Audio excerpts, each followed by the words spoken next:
Biden to withdraw all combat troops from Afghanistan by September 11th. President Biden will withdraw American combat troops from Afghanistan, declaring to end to the nation's longest war and overruling warnings from his military advisors that the departure could prompt a resurgence of the same terrorist threats that sent hundreds of thousands of troops into combat over the past 20 years. The war was launched with widespread international support, but it became the same long, bloody, unpopular slog that forced the British to withdraw from Afghanistan in the 19th century and the Soviet Union to retreat in the 20th. Nearly 2,400 American troops have died in Afghanistan in a conflict that has cost $2 trillion. Mr. Biden's Democratic supporters in Congress praised the withdrawal, even as Republicans said it would risk American security. China defends handling of rocket that fell to Earth. China's government defended its handling of a rocket booster that burned up over the Indian Ocean and said Monday it was unfairly being held to different standards than U.S. and other space programs. The administrator of the American Space Agency and others accused Beijing of acting recklessly by allowing its rocket to fall to Earth seemingly uncontrolled Sunday after carrying a space station into orbit. The Chinese Space Agency said most of the 30-meter, 100-foot-long main stage of the Long March 5B rocket burned up above Maldives. China has been closely tracking its trajectory and issued statements on the re-entry situation in advance. Foreign Ministry spokesperson Hai Chung said there has been no report of harm on the ground. China also shares the results of re-entry predictions through international cooperation mechanisms. All right. Well, ladies and gentlemen, this is going to be, unfortunately, a sad news report, but, something that is in the news. Sixth grade girl shoots 3 at Idaho middle school. A sixth grade girl shot 2 students and a custodian at an Idaho middle school on Thursday before being disarmed by a teacher, authorities said. The Jefferson County Sheriff Steve Anderson said the girl had fired multiple rounds inside and outside Rigby Middle School in the small city of Rigby, about 95 miles southwest of Yellowstone National Park. She reportedly brought a pistol to school, pulled it from her backpack, and started shooting, according to a local media report. The girl lived in nearby Idaho Falls and has been taken into custody. Anderson said authorities did not release her name, and it is unclear what motivated the attack. The 3 victims were shot in their extremities and were expected to survive. South Carolina House adds firing squad to execution methods. The South Carolina House voted Wednesday, May 5th, to add a firing squad to the state's execution methods amid a lack of lethal injection drugs. A measurement to jumpstart executions in the state that once had the busiest death chambers in the nation. The bill, S-176, approved by 643 vote, will require condemned inmates to choose either being shot or electrocuted if lethal injection drugs aren't available. The state is one of the 9 to still use the electric chair and will become only the 4th to allow a firing squad. As of 2021, the only places in the world that still reserve the electric chair as an option for execution are the U.S. states of Alabama, Florida, South Carolina, Kentucky, and Tennessee. Arkansas and Oklahoma laws provide for its use should lethal injection ever be held to be unconstitutional. George Jonas Steiny Jr. was a 14-year-old African-American boy who was convicted in a proceeding later vacated as an unfair trial in 2014 of murdering 2 white girls, Betty June Binnicker, age 11, and Mary Emma Thames, age 7, in his hometown of Okolue, South Carolina. He was executed by electric chair in June 1944, thus becoming the youngest American with an exact birth date confirmed to be sentenced to death and executed in the 20th century. Yeah, South Carolina definitely got some racism, white supremacy going on there. Lord. Mhm. Well, speaking of the South, looks like Keisha Lance Bottoms is not going to be running for mayor again in Atlanta. Uh, Atlanta Mayor Keisha Lance Bottoms, at a Friday morning press conference at Atlanta City Hall, explained her surprise decision not to seek re-election as the city's mayor. Quote, "I wish I could tell you there was a moment or a thing," end quote, Bottoms said. "But when you have faith and guidance in the same way 5 years ago when it was clear that I should run for mayor, it is abundantly clear that I need to pass the baton to someone else." Bottoms announced Thursday night, May 6th, that she would not seek re-election later this year, a stunning reversal from just a few weeks back when she appeared to be moving forward with her campaign. "I don't know what's next for me personally and for our family," she said at the Friday press conference, "but this is a decision made from a position of strength, not weakness." Bottoms' announcement came as a shock to many in Georgia's political circles, as she had just held a virtual fundraiser with President Biden for her presumed mayoral re-election campaign in late March. She raised over $500,000, a record-breaking figure for a mayoral candidate in the city. Sounds kind of sus. Disney goes woke with new anti-racist agenda for employees. Disney is pushing critical race theory on employees through a new plan called Reimagine Tomorrow, urging workers to recognize their white privilege in a battery of training modules on topics such as systemic racism and white fragility, according to internal documents obtained by City Journal's Christopher Rufo. Staffers are told to reject equality for equity and must reflect on America's racist infrastructure and think carefully about whether or not their wealth is derived from racism, according to the documents.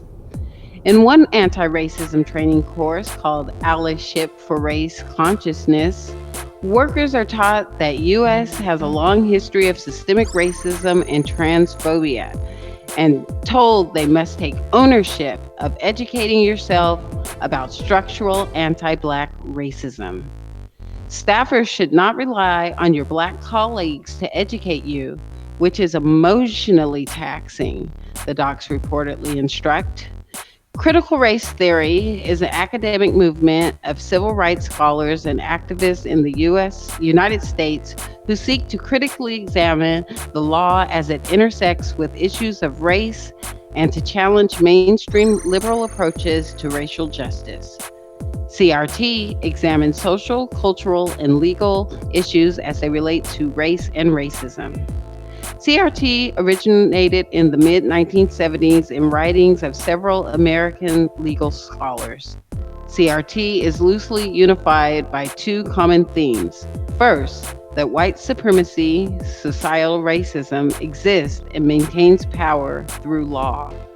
Second, that transforming the relationship between law and racial power and also achieving racial emancipation and anti-subordination more broadly are possible. Critics of CRT argue that it relies on social constructionism, elevates storytelling over evidence and reason, rejects the concepts of truth and merit, and opposes liberalism. Did a great job, Kim, on that one. Yeah, well, I don't understand what's wrong with, rejecting concepts of liberalism sometimes, but we'll move on. Yeah, I was just gonna say you did an excellent job reading that, because I'd have just flipped all the words around. Well, thank you. Well, we should all, be well versed on our CRT.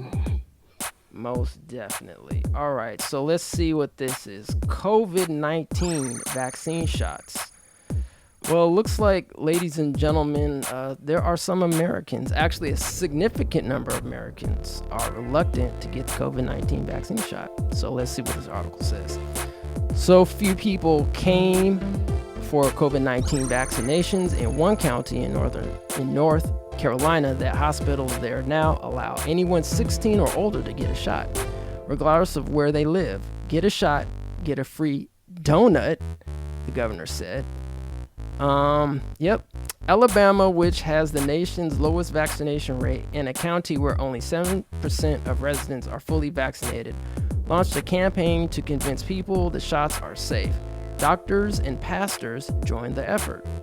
On the national level, the Biden administration this week launched a "We Can Do This" campaign to encourage holdouts to get vaccinated against the virus that has claimed over 550,000 lives in the U.S. The race is on to vaccinate as many people as possible, but a significant number of Americans are so far reluctant to get the shots, even in places where they are plentiful. 25% of Americans say they probably or definitely will not get vaccinated, according to a new poll from the Associated Press NORC Center for Public Affairs Research. That, experts say, moves the nation closer to herd immunity, which occurs when enough people have immunity either from vaccination or past infection to stop uncontrolled spread of a disease. Anywhere from 75 to 85% of the total population, including children who are not currently getting the shots, should be vaccinated to reach herd immunity, said Ali Mokdad, professor of health metrics sciences at the University of Washington School of Public Health.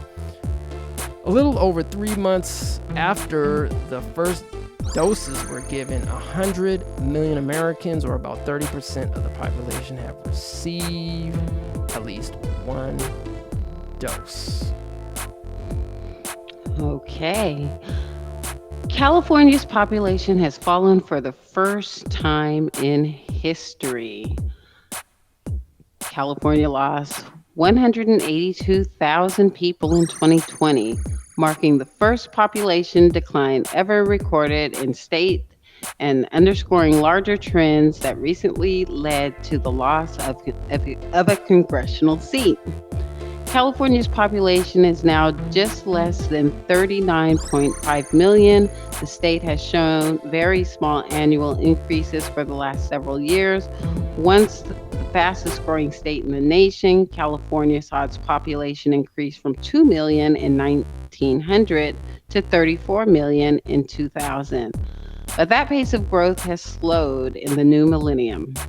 Even after losing one seat, California's 52-member delegation will remain the largest in Congress, followed by that of Texas, which will have 38 seats.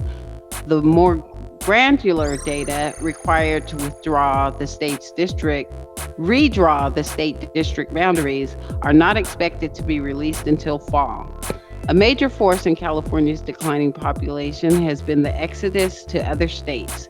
The state has seen more people leave than move in from other states for much of the last 3 decades.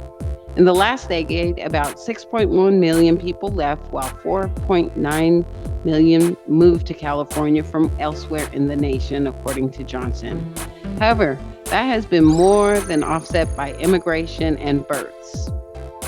The majority of those who left California over the past decade cited jobs or housing as the main reason, according to PPIC, Public Policy Institute California survey. The forces pushing people out of the state are also changing who comes in. Those who move to California are more likely to be employed, earn high wages, and have higher education levels than those who move away, according to PPIC. All right, so some AB 3121 news. It looks like Governor Gavin Newsom has appointed 5 members to study reparations for Black Americans. Governor Gavin Newsom appointed 5 members to a task force Friday to study how California should make amends or for the oppression of Black Americans. A law was signed by Newsom in September of 2020 that would create a 9-member task force to inform Californians about the impact of slavery and how the state could address reparations. 2 members will be selected by the state Senate, while the other 2 by the state Assembly. These are the 5 members that were appointed by Newsom for the task force: Cheryl Grills, Amos Brown, Lisa Holder, Don Tamaki, and Jovan Scott Lewis. Senate President pro tempore Tony G. Atkins, San Diego representative, appointed Monica Montgomery Stepp and Senator Stephen Bradford.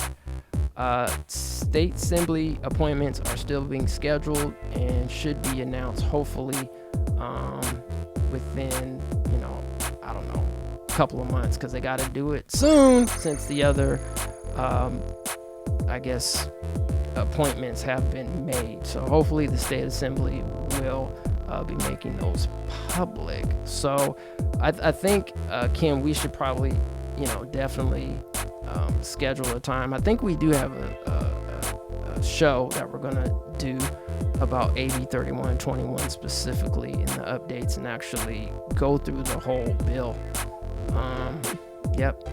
Yes, definitely need to familiarize ourselves with everything, all the T's that are crossed, all the I's that are dotted in this bill, so we can follow along. I'm looking forward to these recommendations. Finally, some good news in the news. Definitely. So that's in the news.